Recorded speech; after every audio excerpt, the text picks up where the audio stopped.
साथियों, भारत में कई प्रकार की जनजातीय समुदाय निवास करती हैं जो कि अपने काम से भी जानी जाती है और नाम से भी जानी जाती है। साथियों, आज हम वैसी एक जनजाति के बारे में बात करेंगे जो कि अपने काम से बहुत प्रख्यात है, विश्व में प्रख्यात है। नमस्ते, जोहार, मैं प्रशांत मुजाला स्वागत करता हूं आपके अपने YouTube channel Indian tribe track में। साथियों, आज मैं बात करूंगा भारत की विश्व में उसकी जो कला है वो विश्व भर में प्रख्यात है। साथियों, आज मैं बात करूंगा अगरिया जनजाति के बारे में। ठीक है, अगरिया जनजाति या फिर अगरिया आदिवासी समूह। साथियों, ये जनजाति पितृ निवास जनजाति है। पितृ निवास जनजाति कैसी जनजाति है? पितृ निवास जनजाति है। ठीक है, अगरिया की दो उपजाति है। उपजाति की अगर बात करें साथियों, तो अगरिया जनजाति की उपजाति है खुटिया अगरिया एवं दूसरी है पथरिया अगरिया। साथियों, इसकी दो उपजाति है, खुटिया अगरिया एवं पथरिया अगरिया। साथियों, खुटिया अगरिया की बात करें तो इसमें क्या होता है, जो ये जनजाति ये समुदाय के लोग हैं, खुटिया अगरिया है, वो क्या करते हैं कि लोहे को पिघलाकर खूंटी पर रख कर छेनी से कूट कर, छेनी हथौड़ी से कूट कर क्या करते हैं, औजार बनाते हैं एवं कृषि के जो उपकरण तैयार करते हैं। खुटिया अगरिया में सीधी सी बात है, खुटिया अगरिया में खूंटी पर रख कर लोहे को कूट कर क्या करते हैं, औजार एवं यंत्र बनाते हैं। पथरिया अगरिया में क्या होता है साथियों कि गर्म लोहे को पत्थर पर रख कर उसको कूट कर औजार बनाए जाते हैं। ठीक है, ये है खुटिया अगरिया एवं पथरिया अगरिया। ये एक उपजाति है, खुटिया एवं पथरिया अगरिया की उपजाति है। ठीक है साथियों, अगर इसके इतिहास की बात करें साथियों, तो यह जनजाति एक गोंड जनजाति की उपजाति है। गोंड जनजाति की उपजाति है। ठीक है, किसकी उपजाति है? गोंड जनजाति की एक उपजाति मानी जाती है साथियों, अगरिया जनजाति। इसके अगर इतिहास की बात करें साथियों, तो यह गोंड जनजाति के दो भाई थे। ठीक है, गोंड जनजाति के दो भाई थे और वह कंदमूल इकट्ठा करना, उनका काम क्या था? कंदमूल इकट्ठा करना एवं शिकार करना इनका मुख्य काम था। परंतु एक बार एक समय ऐसा आया साथियों, कि उन दोनों भाइयों में क्या हुआ, लड़ाई हो गए, झगड़े हो गए। ठीक है, एक छोटा भाई नाराज होकर क्या किया, जंगलों में जाकर रहने लगा। रात में निकल गया, जंगलों में जाकर रहने लगा। कुछ दिन तो निकल गया साथियों। कुछ समय निकलने के बाद में एक बार क्या हुआ कि उसको झोपड़ी बनाकर रहने लगा। उसको क्या हुआ, भूख लगी।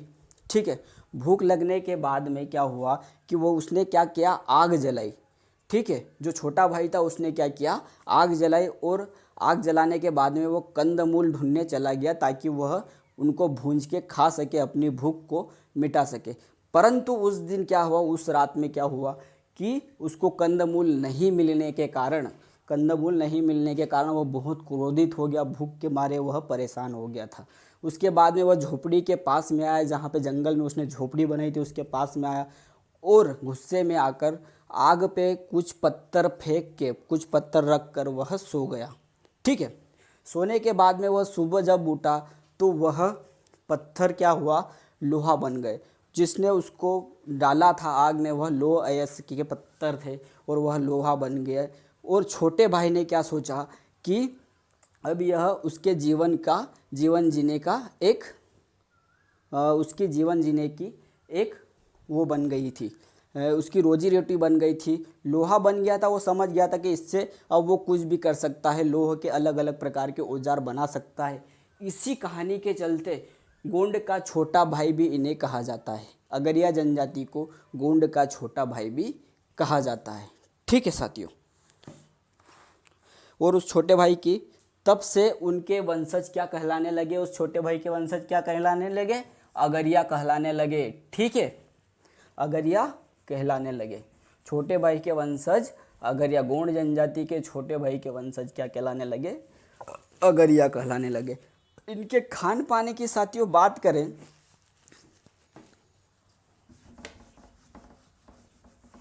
पितृ निवास जनजाति, खान पान एवं रहन सहन की अगर बात करें साथियों, तो ये जनजाति कहाँ निवास करती है, तो जंगल वनों में निवास करती है, पहाड़ों में निवास करती है। ठीक है, इनके घरों को मिट्टी से बनाया जाता है, मिट्टी से इनके घरों को बनाया जाता है एवं घरों के ऊपर क्या करते हैं, घास फूस की या फिर खपरेल की छत होती है। ठीक है, और उसको गोबर के द्वारा लीपा जाता है। इस प्रकार से एक झोपड़ी बना दी जाती है।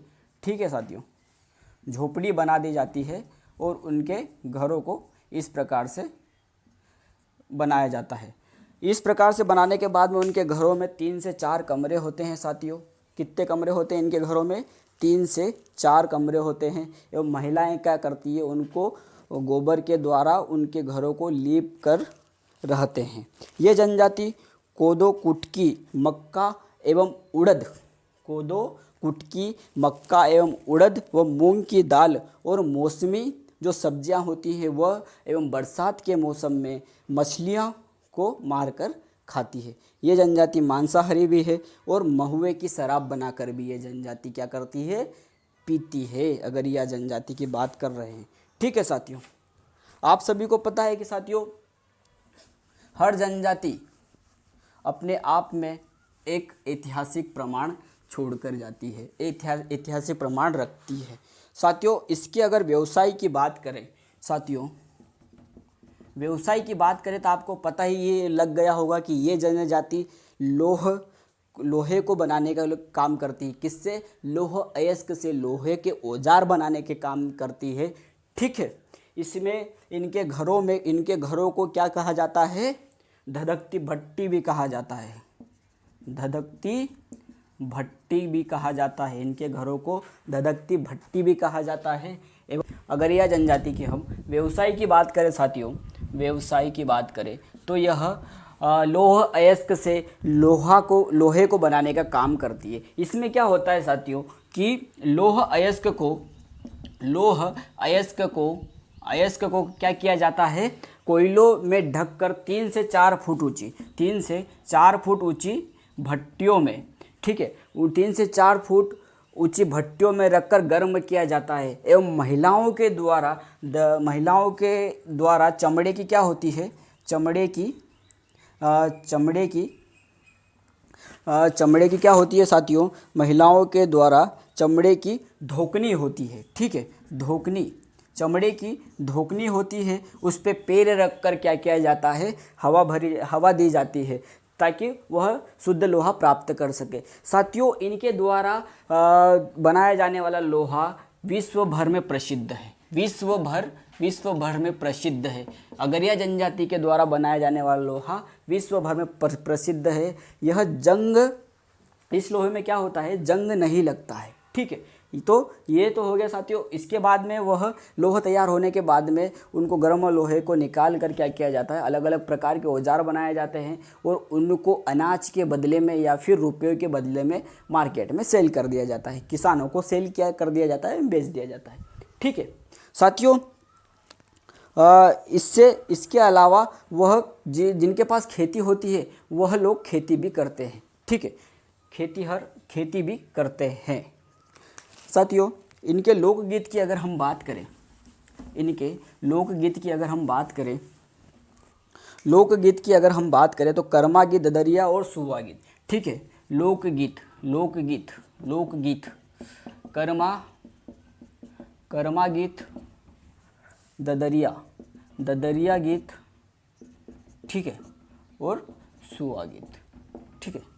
ठीक है, और लोकगीत के बाद में लोक नृत्य की अगर हम बात करें तो कर्मा नृत्य एवं सेला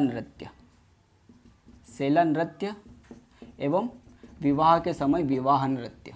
ठीक है, विवाह के समय कौन सा नृत्य, विवाह नृत्य किया जाता है इनके द्वारा, अगरिया जनजाति के द्वारा। इनकी कुल जनसंख्या की अगर बात करें साथियों, कुल जनसंख्या की अगर बात करें तो 41,243 इनकी जनसंख्या है। कहाँ कहाँ पर है इनकी जनसंख्या साथियों, तो छत्तीसगढ़, ठीक है, छत्तीसगढ़, ठीक है। जनसंख्या की बात करें तो छत्तीसगढ़ हो गया, मध्य प्रदेश के बाद में झारखंड के बाद में उत्तर प्रदेश में यह मुख्य रूप से निवासरत है। कौन कौन से, छत्तीसगढ़, मध्य प्रदेश, झारखंड और उत्तर प्रदेश में यह मुख्य रूप से निवासरत है। इनकी कुल जनसंख्या 41,243 है साथियों, अगरिया जनजाति की, ठीक है। लोकगीत, कर्मा गीत, ददरिया गीत और शुआ, ठीक है। लोक नृत्य की अगर बात करें तो कर्मा नृत्य, शेला नृत्य और विवाह के समय विवाह नृत्य किए जाते हैं, ठीक है साथियों। ये था अगरिया जनजाति के बारे में एक सामान्य सा परिचय, ठीक है। यह पितृ निवास जनजाति भी है, ये भी याद रखने वाली बात है साथियों। ये अगरिया जनजाति के बाद में एक सामान्य से चर्चा थी साथियों, तो अगरिया जनजाति को हम और विशेष रूप से जानेंगे, समझेंगे साथियों। आज के लिए बस इतना ही। हम इसी प्रकार से आदिवासी समाज से रिलेटेड, उनकी संस्कृति सभ्यता से रिलेटेड, अलग अलग प्रकार की जनजातियों से रिलेटेड वीडियो हम बनाकर अपलोड करते हैं साथियों। हमारे यूट्यूब चैनल को लाइक करें, शेयर करें, सब्सक्राइब करें एवं ज़्यादा से ज़्यादा शेयर करें। धन्यवाद साथियों।